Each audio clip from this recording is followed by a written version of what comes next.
Welcome to the bonfire, unkindled one.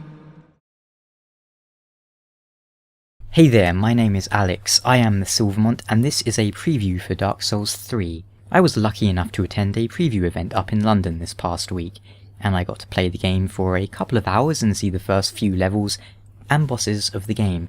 Of course, this video will contain spoilers. I won't include any boss footage in this video, but I will talk a little about the bosses, and some NPCs.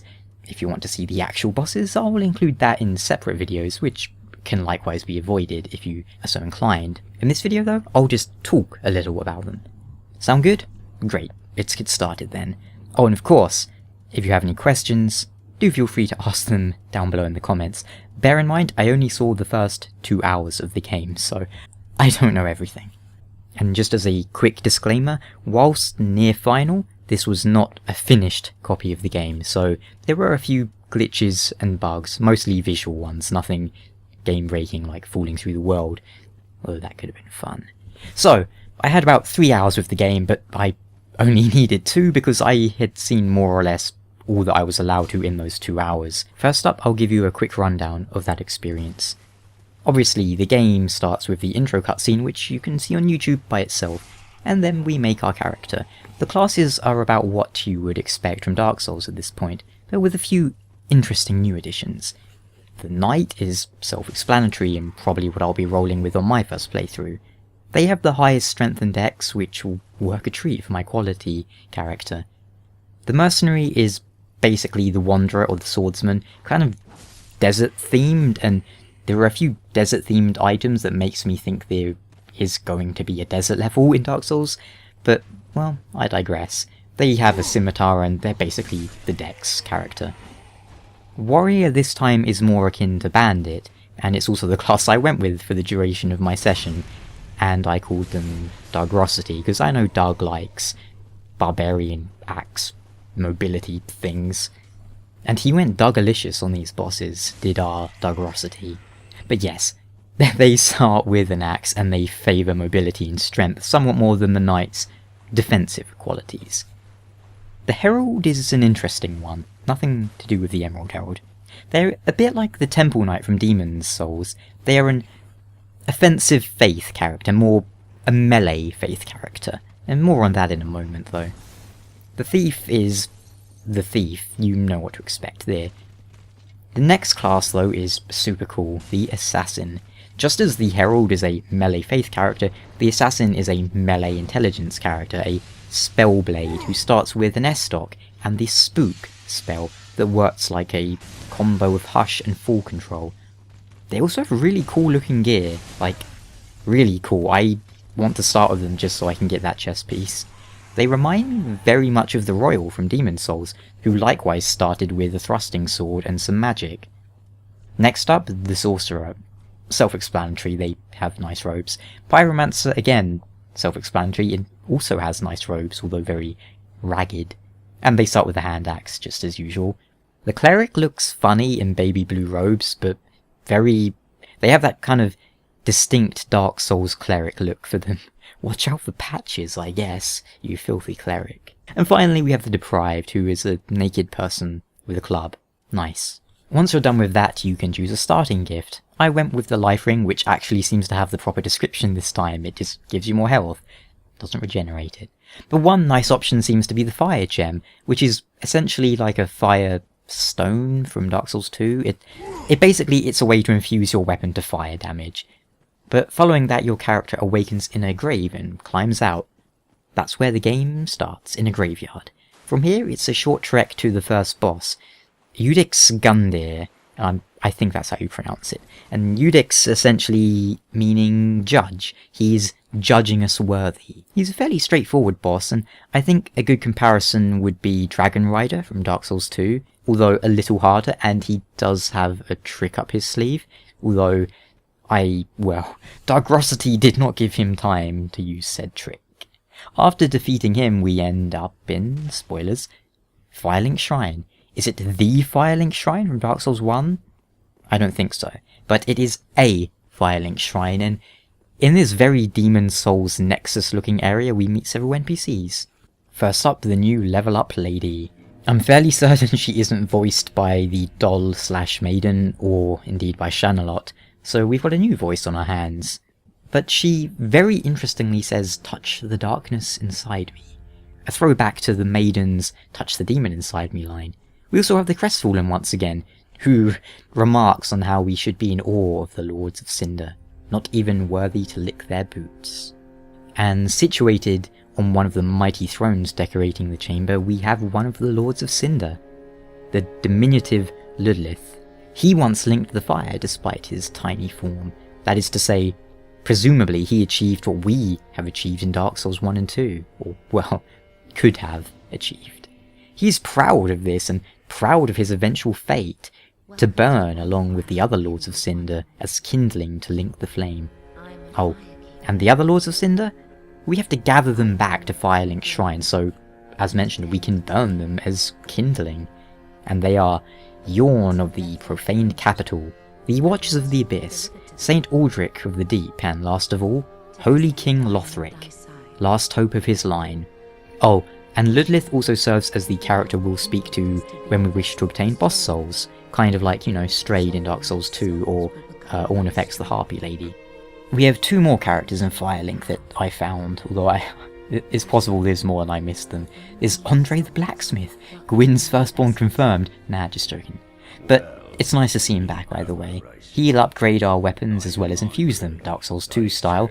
Speaking of infusions, there are crushing upgrades similar to Demon Souls, although they're not called crushing, which, if you don't know, basically means you can infuse your weapon to make it, you know, dark or fire, but you can also infuse it to make it scale more with strength, and I imagine the same will be true of dex and hopefully quality.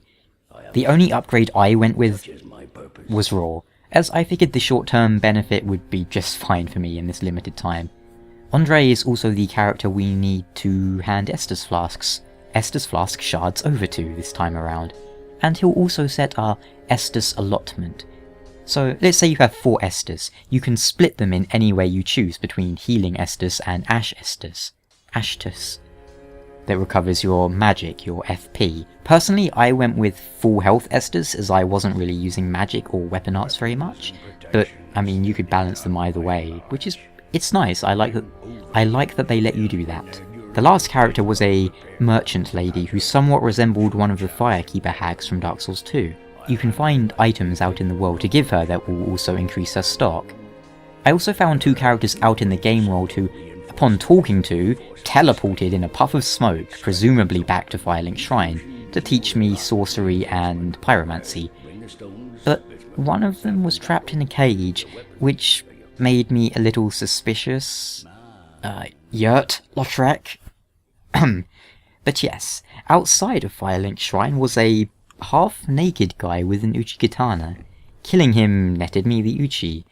I don't know if that's a 100% drop, but I would assume it is, so if you want a katana right at the start of the game, good news for you.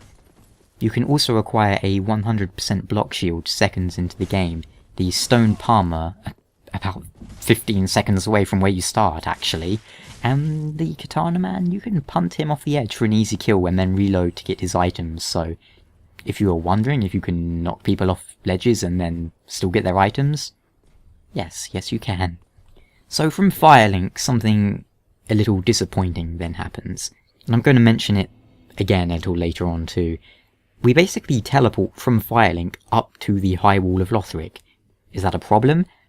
Not really, you can see Lothric from Firelink, but if you know me, you'll know that I hate teleporting in these games. I hated how Bloodborne, for example, just warped the player around so much at the end of the game, and I hated when Dark Souls 2 did the same.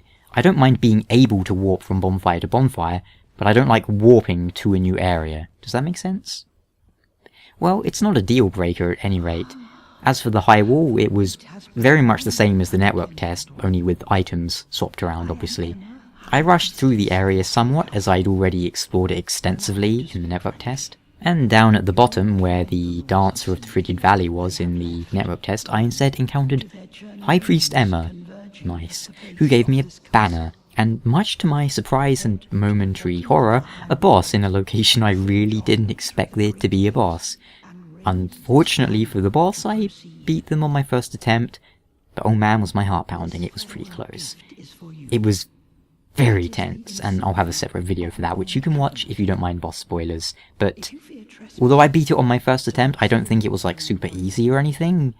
I would say it would probably give people as much trouble as the gargoyles give people. I think that's probably a fair assessment. And after that, something again irritating happened. Planting the banner summoned some white demons, I forget their exact name, the same as ones who were in Dark Souls 1 who carry you from Sen's Fortress up to Anor Londo. And they flew me off into the distance. That was 2 teleports right at the start of the game, which I found a little frustrating. At least with this one, there was some explanation. You can see where you're going, and they're just carrying you there. It's not just warping you from a bonfire to an empty room, which, you know, it bugged me. It's a small thing, I know, but it bugged me. And this next area was the last that we were permitted to explore, the Undead Settlement. And if you've played Bloodborne, this area is pretty much Hemwick Charnel Lane. Imagine Hemwick Charnel Lane in Dark Souls and you have the Undead Settlement. There are villagers and crazy laughing ladies and people trying to bash you with pots and giant cleavers. It's very much like Hemwick. But it's not like so much like Hemwick that you know what to expect. There's also an NPC invasion here, a cheeky guy sporting a vibrant purple glow who confirmed that Warmth, the pyromancy, is in the game. However, I put him down and continued on my merry way. Next up, there was some rascal shooting huge arrows at me and the other enemies, but I avoided them as I made my way to the third and final boss of the preview event, Curse-Rotted Greatwood. Again, I have a video on this boss, which I think is the first time I died to this boss, well, at all actually, whilst playing, so I won't give too much detail here, other than to say, it feels like an apology for Bed of Chaos. It feels like how Bed of Chaos probably should have gone and should have been. Moving on from the boss, I acquired the item that would allow me to obtain boss soul weapons, and the soul of the tree boss allowed me to, curiously, get a spear which name-dropped a certain Earl Arstor. I'm sure you remember him. And if you don't, it's... Earl Arstor is possibly Marvelous Chester, but even if he's not, he's a relatively important character who never appears in Dark Souls 1. He's mentioned in a lot of items. But next up, I soon came across an NPC who looked awesome. His helm almost resembled like a gargoyle or a lion or something. I'm not entirely sure what it was supposed to be, but it looked awesome. He was wearing like all black armor, and he was sporting a huge mace. I don't know, he almost made me think of like Velstart in Garl Vinland, or like Tarkus, or Vengal, or he was just, you know, he was just pretty cool. He seemed quite resentful of the player character though, seemed to think we wouldn't survive long here, but if we wanted to proceed, we simply need press on ahead. And just a few feet from that guy, well, I'm not going to give the surprise away here, is, you know, there was a very, very familiar NPC who I'm sure anyone who played Dark Souls 1 will be quite happy to see. The second he stepped off the elevator, I kind of had a stupid grin on my face, but, you know, that I'm not going to spoil who that was, and hopefully it will be a nice surprise for you when you meet him. But that about sums up the 2 hours I spent. Down from that very elevator was the next area, which I was forbidden from entering, sort of. Or, well, it was more like a, we don't want to show this area, so don't go there. So, you know, I didn't. But here's a few thoughts I took away from my experience. Dark Souls 3 plays very much like Bloodborne and Dark Souls 1. It has the same motion system, you could say, whereas Dark Souls 2 has its own unique kind of thing going on, which it's either kind of love it or hate it, but a lot of people seem to hate it, so you'll be glad it doesn't play like Dark Souls 2. Does that mean there's no Dark Souls 2 here? No, not at all, in fact. Even outside of jumping with L3, I would say the game's layout feels very much like Dark Souls 2. Find the hub area, get told to seek 4 special guys. Each one seems to have their own quest world associated with them. I'm not really sure how to explain it, but so you know how the Iron King, you go from the Copse to Harvest Valley, to Earthen Peak, to Ironkeep, etc. It feels like the same sort of thing is going to happen here. Each big boss is going to have a set of areas associated with them, like how in Demon Souls there are each, the worlds, the Archstones, or whatever they're called.